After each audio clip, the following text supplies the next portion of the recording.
What's good, my people? Welcome into Buckets Action Network's daily NBA betting podcast.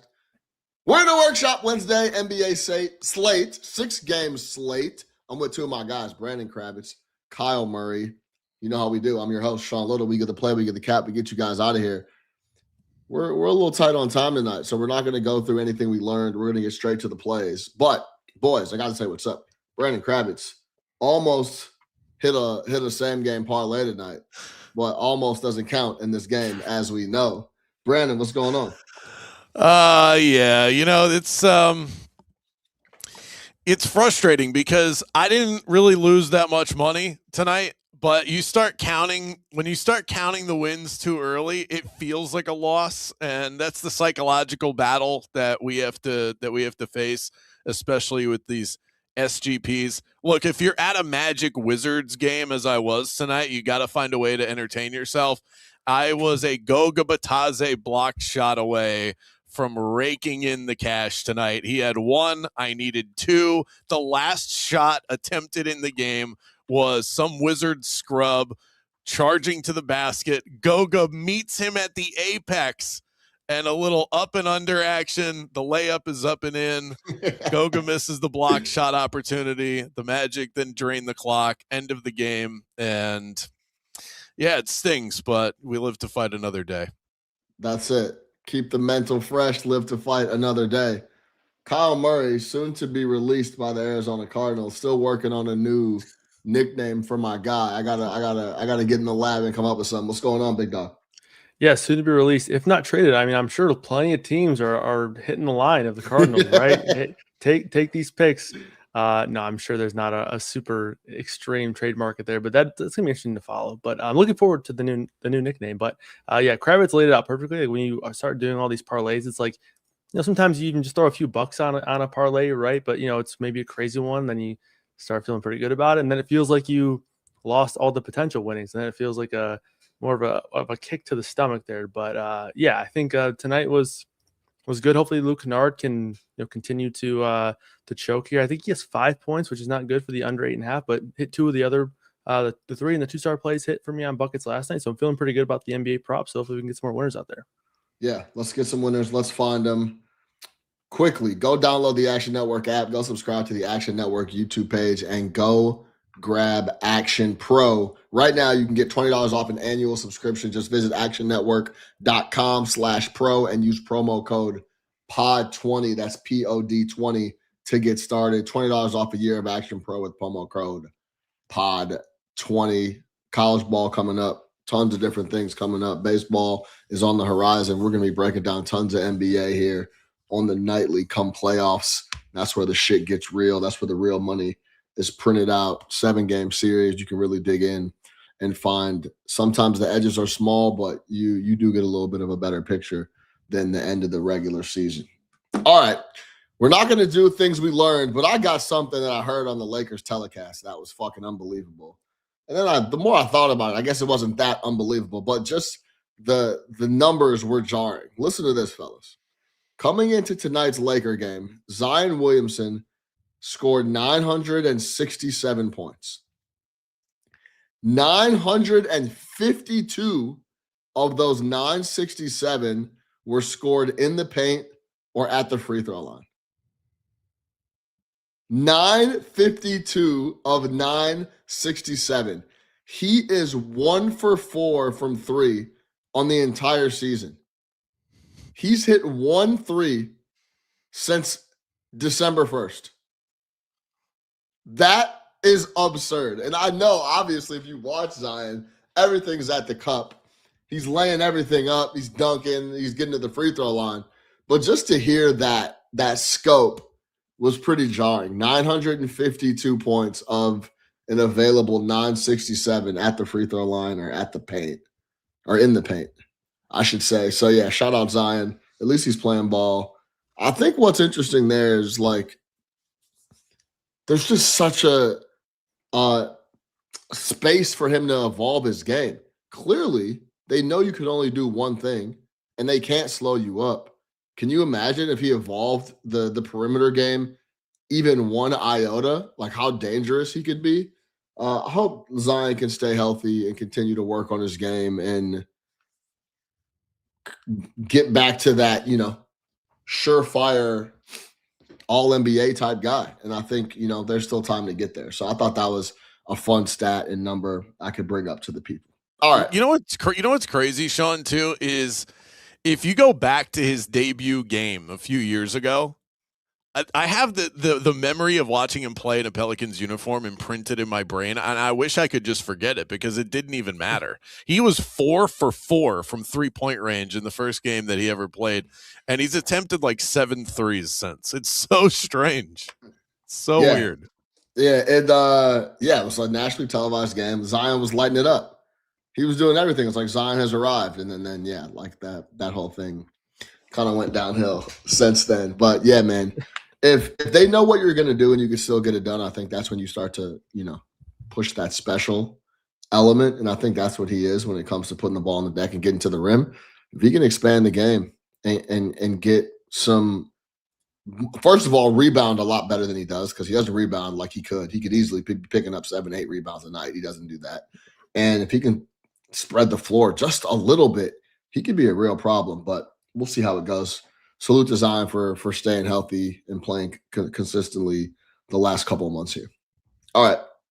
3-star, 2-star, 1-star, 3-star are the most confident. Kyle Murray, I'm coming to you. Give me your 3-star play for the 6-game Wednesday NBA slate. Yeah, obviously on the Buckets podcast, I like to give out all the big name players. So I'm going to the biggest name on the board today for player props, Baylor Shireman, over 11.5 points plus rebounds here in this matchup against the Hornets.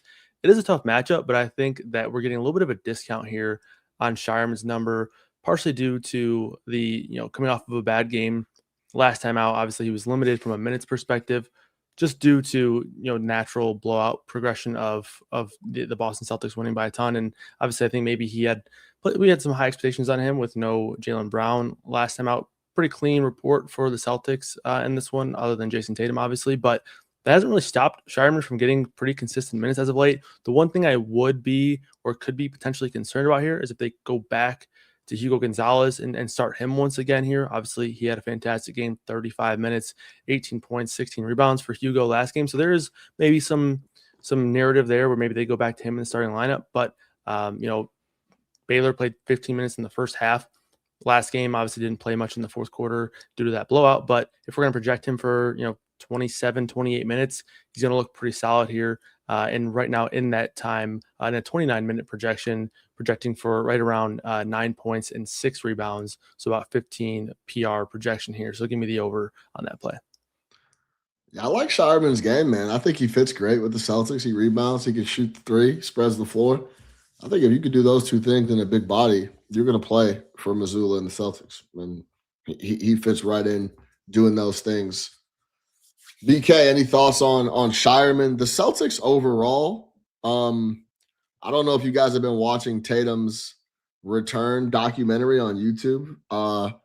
Very interesting individual, man. I think he's one of the most polarizing stars that we have in the NBA. You either hate him or love him. I'm somewhere in the middle. I really like his game. Some of the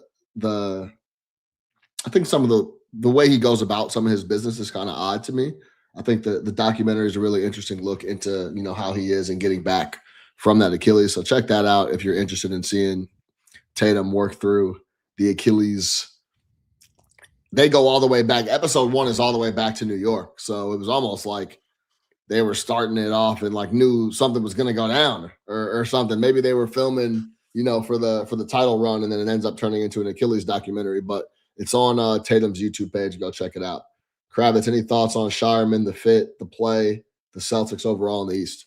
Yeah, well, I love the Celtics in the East. I took a position on them a couple months ago at this point, just watching the way that they did not go into the tank, the way that a lot of us projected that they might. And when they added Anthony Simons, I think a lot of people started looking at that as a white flag that they were waving. But credit to Joe Mazzulla, credit to the leadership and just the veteran know-how of the guys that they kept around from some of those playoff runs that they went through. Jaylen Brown is a legitimate all-NBA guy, and I think sometimes we forget that if he were on any other team, he'd be the best player on that team. But because he's paired with Jason Tatum, Tatum gets all the credit. So this has been a nice coming out party for him as a standalone star. But it's really about the supporting cast. Baylor Shireman is part of that.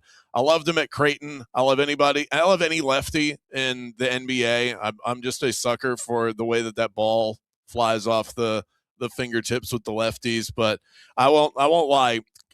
Kyle, aka the real Kyler Murray, did make me have to Google Baylor Shireman's stat log as we were talking about this. So not necessarily the world that I dive into, but hard to argue when you look at what he's been able to produce over the last couple weeks. Yeah, no, the stroke is there. I like his offensive game. He's a little more complete than I realized on that side. Also, the only thing that worries me, Murray, is just this is going to be a slow ass game. It's going to be low scoring, and typically, Shireman and those type of guys are the guys that get chopped pretty early. Like he might not get as many looks as he's typically been getting the last couple of weeks, but I hope it comes in. I have a play on this for my 2-star this game, so we'll come back and chat a little more about it. Murray, any final thoughts on that 3-star before we move to Kravitz? I think I'm all set. Okay, BK, give me your 3-star play for the 6th game Wednesday, NBA slate. Well, it does make me feel better that Kyle is on one of the key role players of the Boston Celtics, because that's been one of the things that's been helping to boost Charlotte, their opponent, on Wednesday night. And I think Boston is good enough to go toe-to-toe as far as some of those role guys go. And then star for star, Charlotte still has a point to prove here. As good as they've been, this is a big step up in weight class for them. I know what Brian is going to say. By the way, I'm on the Celtics -6.5. You can't spell Hornets without no rest. But this line is slightly out of whack here. The Hornets are on the second night of a back-to-back.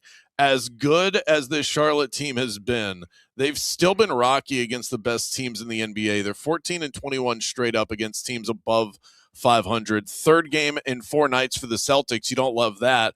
But again, we've got the rest advantage in terms of night to night, with Charlotte playing against the Dallas Mavericks on the Tuesday night slate. But Jaylen Brown also rested in the last game. So I feel like some of the rest balance between these two teams is a little bit mitigated when you look at those factors. Charlotte, middle of the road at defending the 3-ball. Don't love that for them in this game. Statement game for the better team. Bold call for me is that this game closes at 7.5. I don't think this 6.5 sticks. I have some comments I'm going to say because I'm on the other side of this for my 2-star play. So, Kyle, I'll go to you. Any thoughts overall on the side here? I know you're on Shireman. And any thoughts on the 6.5 play here from Kravitz? Yeah, I mean, other than some player props in this one, I haven't looked into this game on a sides and total perspective too much in this one. I mean, I think it's going to be interesting, I guess, entertainment perspective for me to kind of hear the take from both sides, because I mean, these are two teams that have been very good as of late. Obviously, the Hornets have been one of the hotter teams over the past couple of months, and basketball, one of our favorite teams to talk about on this podcast, especially when Brian Fonseca is on. But obviously, the Celtics have been playing some solid basketball as well. So I'll be curious to see the take on both sides and maybe see if I can make a deciding factor after both. But yeah, right now I don't have a strong take either way. But it will certainly be a good game to watch. Yeah, no doubt. Battle me, Sean. Where are we at? It's my 2-star, so I'm going to come back to it. But I think since the turn of the year, the Hornets are just a completely different team. And if you go through even just like game by game, their losses to some of the best teams in the NBA, they're all tight. They're all like 4 or 5 point losses. So I'll get to it a little bit more here in a sec. But yeah, I mean, I just like what the Hornets are doing, and it's going to be a low scoring game. So I think 6.5 is too big of a number, but I'll come back to that. 3-star play here is going to be the Oklahoma City Thunder. -4.5, -110. It was 3.5, -115 at DraftKings about 30 minutes ago as we recorded at 11:32 Eastern on Tuesday night. I liked it at 3.5. I still like it at 4.5. I think this is just a really difficult matchup for the New York Knicks. Now, both teams are coming off a back. Both teams are coming off of a back-to-back. The Thunder were here in Chicago. The Knicks were in Toronto against the Raptors and really closed the game strongly tonight. I watched that entire game. The Knicks looked really good down the stretch. Jalen Brunson was talking shit to Scotty Barnes. They just looked like they had a little bit of edge. And like that's the one thing that I always gripe about with the Knicks is that they're not rugged enough. They don't have enough edge. And they look like they had a little bit of edge coming down the stretch tonight. But I just think the Thunder matched up really well and it's going to be a little too much defensively.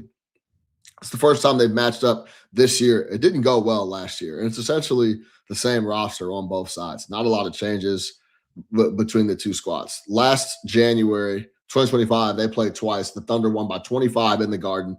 The Knicks were 4 for 31 from deep, 13%. Then in the other game in January, they lost by 10 in Oklahoma City. The Knicks were 9 for 32 from deep, 28%. Now, the key here for the Knicks all year long is when they shoot 35% from three, they're 33-9 straight up. When they shoot less than 35%, they're 7-13. I got that from Andrew Claudio on Twitter. He does a lot of stuff for Knicks film school and is in New York based, covers a ton of New York sports. So that was a great number I pulled from there. I think the Thunder have a lot of perimeter guys that just give the Knicks a lot of trouble. And I think it's not a coincidence over a two-game stretch last year in January, they shot that poorly from deep, combined 13 for 63 from deep in 2 games. SGA was out tonight in Chicago. I think that was by design. Give him a little rest, recovery off of coming off that injury. But we talked about it on this pod. Should we fade SGA on his first game back coming off the injury? He's not just going to wake up and off an injury and score 30. Yeah, he will. No problem. He has no issues doing it whatsoever. He absolutely torched the Knicks in those 2 games in January last year. I think he'll be ready to go. He's going to give them a lot of issues, and I just think they have a lot of perimeter guys that can give Brunson and co problems. And when they don't shoot it well from 3, they don't win games in the Garden or out of it. I think this number would be closer to like 8 and change if Hardenstein, SGA, and most of the crew outside of Jalen Williams were to go and this game was in Oklahoma City. I'll lay the 4.5. I think it potentially even could go to 5 tomorrow against the Knicks, even if it's in the Garden. So a lot of perimeter defenders, both coming off back-to-backs. SGA sat, so he's going to be fresh. I think the perimeter-wise, too much to handle for the Knicks, and then they'd have to count on Karl Anthony Towns to have a big game. That's where they're a little short, the Thunder, especially on the rebounding side. I just don't think I'm not going to bet my money on Karl Anthony Towns being able to impact that much. And I think the Knicks will have trouble from the perimeter and will continue to shoot poorly from 3 in this specific matchup. So I'll lay the 4.5 with the Thunder. Kravitz, any thoughts? Yeah, I was staring at this one when I modeled this one out. I think because some of the power ratings for these teams haven't or for the Thunder specifically, haven't caught up to the fact that SGA is back. So when you look at the season-long net rating for OKC, they're up to 11. If you look at the smoothed estimated plus-minus for dunks and threes, which factors in injury and weights things based on recent performance. Well, recent performance for the Thunder doesn't involve the reigning MVP and SGA. So, of course, that's going to be suppressed a little bit. That would make this, like, if we're talking full strength for SGA, I think this is closer to 6.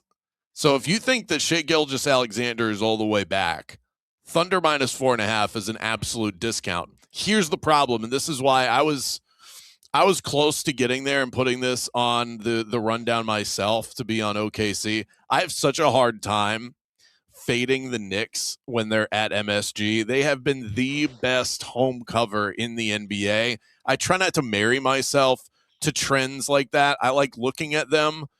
When you're number 1, though, and there's a very correlated reason why, that's an intimidating place to play. Even if you're OKC, which might sound ridiculous, The Knicks are used to that environment, and clearly they play well into that because they've got they're 65% ATS at MSG. So, and I kind of wound up twisted up on it. I figured I'd lean on you as a guy that knows the Knicks about as well as anybody that jumps on this podcast. So I was going to lay off the play and just see where you went with it. But the fact that you're on OKC makes me want to hop aboard as well. If anything, I tell you or stay away from this. Yeah, I mean, I think I got the squad pretty pegged. I love that spot against Cleveland about a week ago that we all hit on buckets. I just think this is a really tall task with SGA, especially getting the night off prior. Him being a little fresh, a lot to ask from Jalen Brunson. I think they're going to have a really good plan to slow up the perimeter, and they're going to ask a lot of guys like OG Anunoby and Cat to score, and they're going to run OG off of the corners. And I think it's just going to be a really, really tough matchup overall on a back-to-back for the Knicks to respond, even if it's at the Garden, which I agree with everything you said. They're a completely different squad at home and on the road. So either way, I think 4.5 is just a touch too short. I'll back the Thunder. Murray, any thoughts overall here? Any thoughts on SGA's minutes and him coming back into the fold? Anything you got for us? Yeah, I mean, I was with you on maybe the narrative or the theory that maybe they would ease him in or maybe take it easy on him, just essentially playing him to get his 65 game threshold. But that wasn't the case in that Denver game. He was a full go. I think he played 34 regulation minutes. It was worth noting they didn't play him in the overtime, so maybe that 34 minutes is where his limit does really obviously come in pretty firmly. So I would not be surprised to see him play 31, 32 minutes in the game. But I think, if I'm guessing where I'm going to project him tomorrow, it's probably going to be 33 or 34 minutes in this game with a tight spread. But so when that's the case, when he's there and he's a full go, I do agree. I think 4.5 is just too short here. All right. I'll go back to my 2-star play because we just talked about it briefly. But yeah, I'm taking the Hornets. Plus 6.5, minus 105. I think at the end of the day, the easiest part of this cap is that the Boston Celtics are dead last in pace.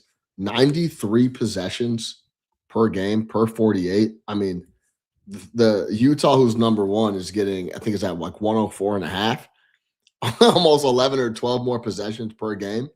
I know Utah is way at the other side of the scale, but Boston plays extremely, extremely slow, and the Hornets can shoot it. They don't protect the perimeter as well like Kravitz laid out, but I think in a slow, grinded out game, and the Hornets have been playing better defense since that January 1st turn, the turn of 2026. I just think they're a completely different squad. The defense has been better. They've been shooting a lot better. LaMelo's been playing a ton of games, which has always been a question mark as well. But in a game that's going to be extremely slow with a total of 216.5 when we were recording this, or when I filled out our notes to record this, I've seen it now flash 215.5. I just think 6.5, 2 full possessions is just too big of a gap in a grinder game like I expect this to be. So the no rest thing is also a major. I think the young boys continue to just show up and show out no matter what, if it's on a back-to-back, if they're at a rest disadvantage or not. Hornets on no rest this year are 10-2 ATS. In a slow grinder game, I think this cap is simple. I'll take the full 6.5 in a game with the total already low at 216.5 and going lower, potentially closes 215.5, 215. So yeah, I'll take the 6.5 with the Charlotte Hornets, who continue to play really, really good basketball and show up every single night from what I've gathered since the turn of the year. So I'll go with the Hornets and I'll take the points. Murray, you want to be the tiebreaker? Any thoughts on the Hornets here? Obviously, the Celtics have been thumping guys in a lot of spots at home, and they have that presence to them. But I just don't. I haven't seen the Hornets back down yet. And as I was talking, what I mentioned before, like if you go through their game log since the turn of the year, they haven't lost very many games. First of all, they have a ton of games in January where they were just running people over, including the Oklahoma City Thunder. But like they have in February, they have a 6-point loss to Detroit. They have a 4-point loss to Houston. They have a 5-point loss to Cleveland. Like outside of that, since January 22nd, they have 3 losses. Those are the 3 I named, and they're all tight games against some of the best teams in the NBA. So I'll take the 6.5 here with Charlotte. I think it's just too big of a number. Yeah, I mean, you guys both made really good caps, really good cases there. I will say, I think it is indicative of the Hornets turnaround and their recent success that they are 6.5 point road underdogs. I think that is giving them a good amount of respect. I do think that the biggest point that I tend to agree with here is that the pace and just like the overall atmosphere of the game, it tells me that it's going to probably lean to a closer game. So I think I would side slightly with Hornets 6.5. I don't have like a strong take on it. I probably would stay away from it personally. I don't have a great lean. I will say it's worth knowing the Hornets, they did play tonight, but a lot of these guys didn't really get pushed a whole lot. Obviously, they blew out the Mavericks pretty easily. So even though they are on no rest, they could easily be more tired for this game, considering they didn't really have to see a lot of time on the floor, a lot of their key guys. So I think I would personally probably put it in as a push for me. But if I had to pick a side, I would slightly lean towards the Hornets. Man, the Hornets, it's not officially posted yet. There's like that in-between number on DraftKings, but Hornets team total is 103.5 minus 124. It'll probably open 104.5 at minus 110, but man, that's a really, really short number. That's my 2-star play. Let's keep rolling here. Murray, I'm coming to you. Give me your next play for the 6-game NBA slate on a Wednesday. Yeah. Before I give the play, I'll say a couple things. Obviously, I'm someone who comes down here and gives a lot of player props out. We only have 6 games, and there was 11 games today or 10 games, whatever it was. So a lot of teams, we don't even have player props for a lot of these games. I think the Boston Charlotte game is one. Few props in the Milwaukee game, but not a lot of player props for me personally. So this is not a play that I would go out there and put in as a full unit play. But I do like the Bucks money line play here a little bit. The main thesis here is that I think that the market could potentially be undervaluing how much to expect from Giannis here in this spot. Obviously, last time out was his first game back in quite a long stretch. I don't even know exactly when his last game back was, but I know obviously it was a long layoff there from the injury. Came back, played 26 minutes, and that was with the game being pretty much out of hand from the middle of the second quarter on. I think in the middle of the second quarter, at the 6.5 minute mark in the second quarter, Boston was up by 22 points. So there was never really a world in which Giannis was going to get pushed at all minutes wise. He played 26 minutes in that game. Despite that, and he played 15 first half minutes. So that tells me that we could see him come in with maybe a 28 to 30 minute projection here in this spot. And obviously Milwaukee can only go as far as Giannis will take them. For what it's worth, they have gotten some solid role play from guys like Ryan Rollins, Kevin Porter Jr. Jiang, he's come in and he's played pretty solid when he gets the minutes. He started last game. I don't know if that's going to be something that they continue to do. They have been sort of phasing some guys out of the rotation here. AJ Green only played 18 minutes in that last game. I think he could be someone that potentially I'm looking at unders in once we actually get full player props for this one. But I'm going to take Bucks money line here. Again, just backing, maybe seeing a bit more Giannis involvement than the markets are expecting.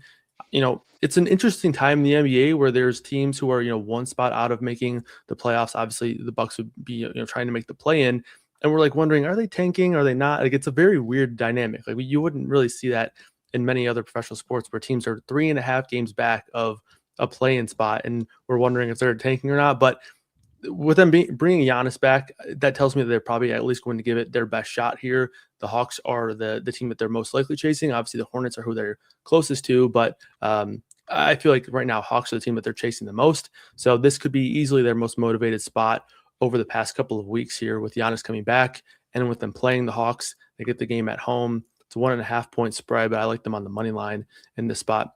And obviously, not someone who typically, bets on narratives, but I do think that play-in and that motivation angle is a good one here. And then obviously, again, banking on maybe just the market being a little bit too low on what kind of production in terms of just minutes limit we might actually get from Giannis here. Yeah, absolutely. I think that's well said. Look, if Giannis is on the floor, they go and, I guess, add Cam Thomas and pick up a couple pieces offensively that can help put the ball in the hole for Giannis. He comes back from the injury and is playing. he starts his first game back and is on a minutes restriction, and he plays 25 minutes in an absolute blowout. Yeah. I mean, we expect him to get more minutes than that coming back against Atlanta, the team they are chasing in that 10th and final slot for the play-in.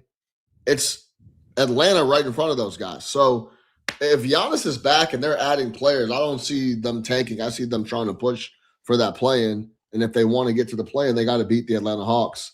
Kravitz, do you see it the same way? Absolutely. I had a chance to catch up with one of the play-by-play guys for the Milwaukee Bucks. This was right before Giannis made his way back, and he said that Giannis is committed to this season, and the Bucks feel like as long as he's willing to play for them, they're going to gun it for a championship. And while people can look at their record and think that that's ridiculous, is it? I mean, if you have Giannis out there, you kind of always feel like you have the best player on the floor, and then all you have to do is sneak your way in. We saw a play-in Miami Heat team make their way to the NBA Finals. Why couldn't a former MVP that's still in his prime do the same sort of thing? The Milwaukee Bucks let go of the rope towards those last couple of games before Giannis came back. They were 5-1 for a stretch with the ragtag group that they have without Giannis in those 6 games prior to getting blown out by the Bulls and the Knicks. And then, of course, you bring Giannis back. We know that this is the way this works. I was on the Celtics the other night. This is one of the easiest spot plays in the NBA. You bring a heavy usage star back for the first time in weeks, and then you get smoked. What happens in the next game? Everybody starts to reacclimate themselves. I'm completely with you. This will most likely be a play that I place in the Action Network app when we wrap up here. I think you guys are both spot on in terms of the market not quite reacting properly to Giannis being back full form. Yeah, we'll talk about Giannis here and our one-star plays coming up as well. Shout out our guy Free Sauce. My bad, I missed your question, big dog. The Hornets on no rest are 3-9 to the under, so have been an under squad off the no rest. Big 10-2 ATS, but 3-9 to the under on no rest are the Charlotte Hornets. Appreciate the question, my man. All right, Kravitz, coming to you. Give me that 2-star total you're looking at. Yeah, so this is what happens when you're putting content together and you can't pick a side on a big game, but you've got 2 great defensive teams. Just take the under 223.5. I wish this number was a little bit higher. Obviously, it's not, because market ratings would have this at 226. You're getting a couple of points shaved off here because we're all expecting the same thing. These are 2 of the top defenses in the NBA.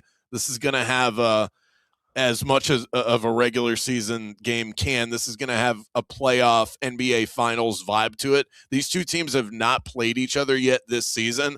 This is going to be a very real feeling out process for what if this is what the NBA Finals looks like, because it very well could.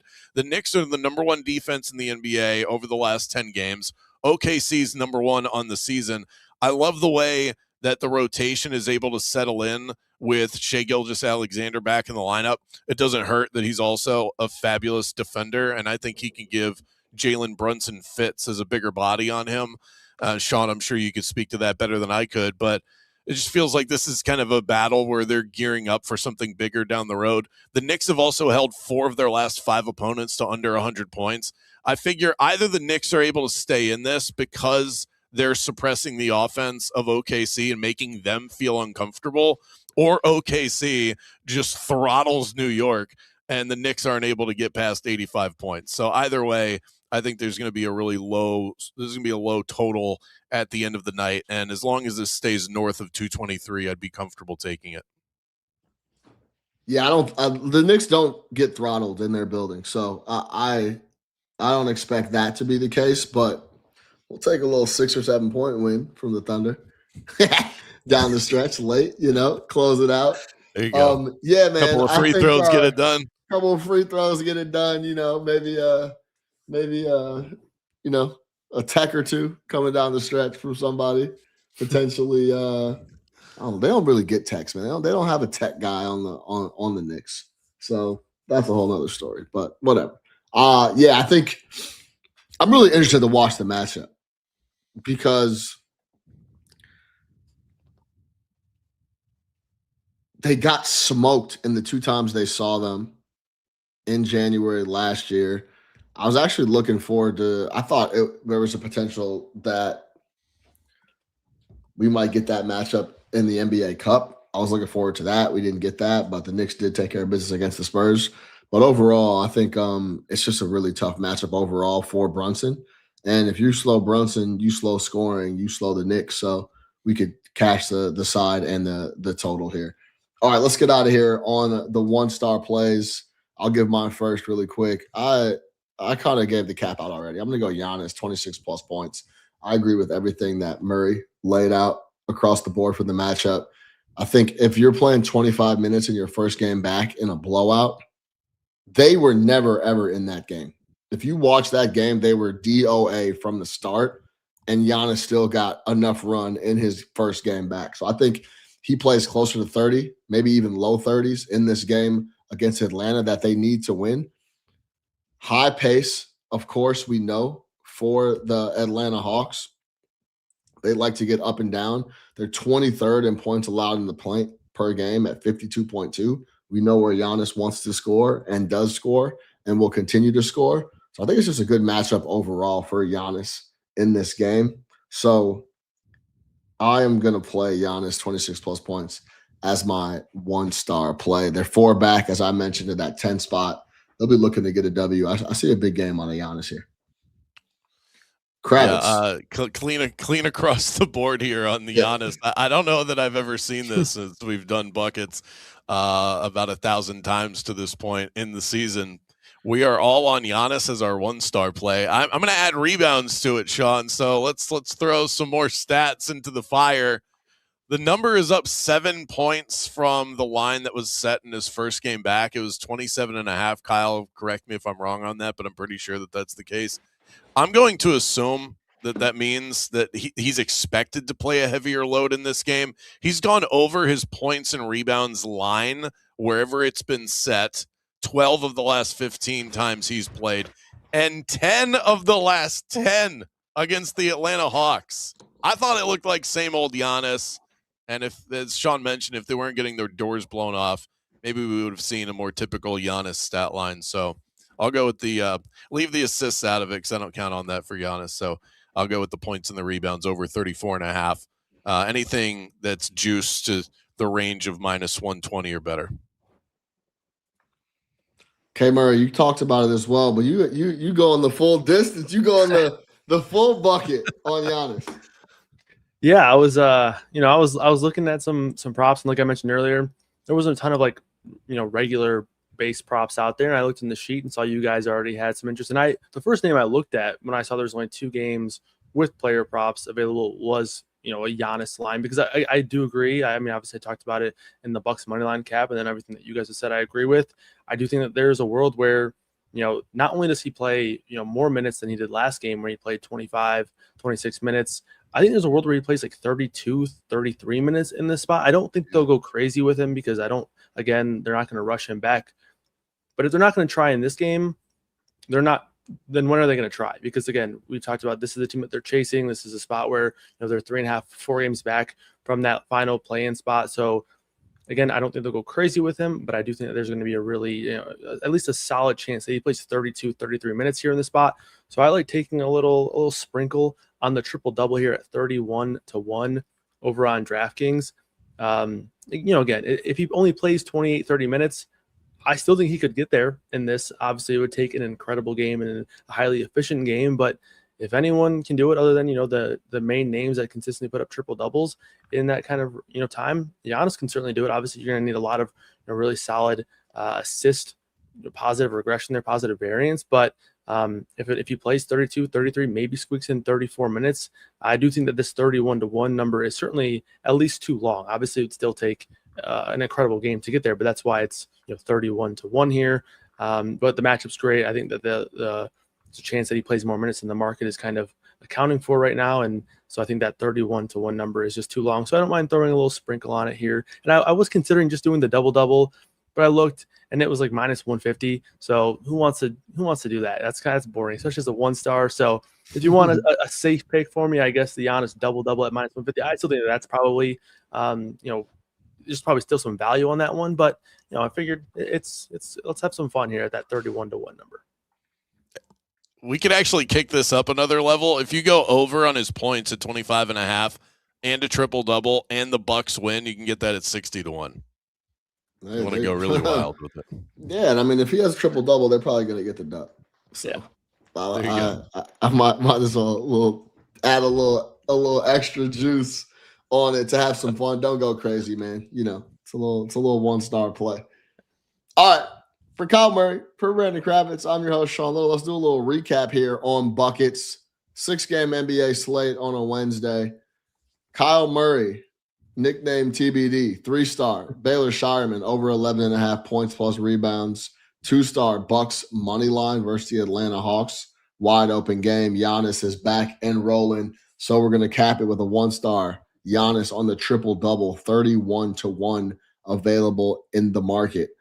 Brandon Kravitz, 3-star Celtics, minus 6.5. 2-star Knicks Thunder, under 223.5 at the Garden. 1-star Giannis, over 34.5 points plus rebounds. I am on the Thunder, minus 4.5, minus 110. Hornets, plus 6.5 versus the Celtics. I think they just continue to compete like they have been the last 3 months. Giannis, 1-star, over 25.5 points. Like I mentioned, go download the Action Network app, subscribe to the Action Network YouTube page so you can watch us lock in every single night at 10 p.m. live Central, 11 p.m. Eastern. Friday show has been added, so we're 5 days a week. For Brandon Kravitz, for Kyle Murray, I'm your host, Sean Little. Until next time, which is tomorrow, let's get buckets, baby.